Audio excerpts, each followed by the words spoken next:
जामिया हमदर्द में नौवें जॉब मेले का इनेकाद किया गया, जिसमें तकरीबन 50 से ज्यादा कंपनियों ने अपना स्टॉल लगाया।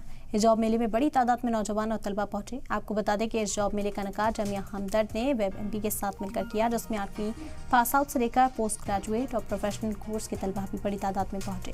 दरअसल इस जॉब मेले के दौरान तलबा को कंपनियां सेलेक्ट करती हैं और उन्हें ऑफर लेटर्स दिए जाते हैं, जिसके बाद सेकेंड राउंड के लिए उन्हें बुलाया जाता है। इस तरह जॉब मेले से तलबा की हौसला अफजाई होती है और उन्हें कैंपस में ही जॉब मिलने के मौके बढ़ जाते हैं। इस बारे में मेले ऑर्गेनाइजर मुफ्ती शौकत ने बताया कि यहाँ पर अभी तक 50 से ज्यादा कंपनियां पहुंची और अभी और कंपनियों के आने की उम्मीद है। खास बात यह है कि इसको लेकर तलबा में भी जोश व खरोश देखा जा रहा है।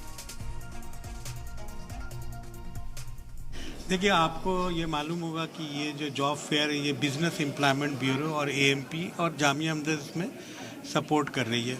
तो बिजनेस एम्प्लॉयमेंट ब्यूरो का एक ऑब्जेक्टिव ये है कि हम लोगों को जॉब मेला के थ्रू जॉब दिलाएं। तो आज ये जॉब मेला जो आपने देखा होगा और मैंने देखा, काफ़ी कंपनियां इस बार आई हैं और उनके रिक्वायरमेंट्स जो हैं वो रियल एस्टेट में हैं, बैंक्स में हैं, उसके बाद आपके हेल्थ सेक्टर में है, वेल्थ मैनेजमेंट में है, हॉस्पिटल में है, रिहैबिलिटेशन सेंटर्स में है। तो काफ़ी रिक्वायरमेंट इस बार डिफरेंट एरिया में है। तो ये लोग देख रहे हैं और कई जगहों पे मैं गया और देखा कि अच्छे बच्चे आए हैं और उनको प्लेसमेंट भी मिल रहा है। आपको ये पता होगा कि ये जॉब मेला ओपन फॉर ऑल है। It is not basically for only Jamia Hamdard.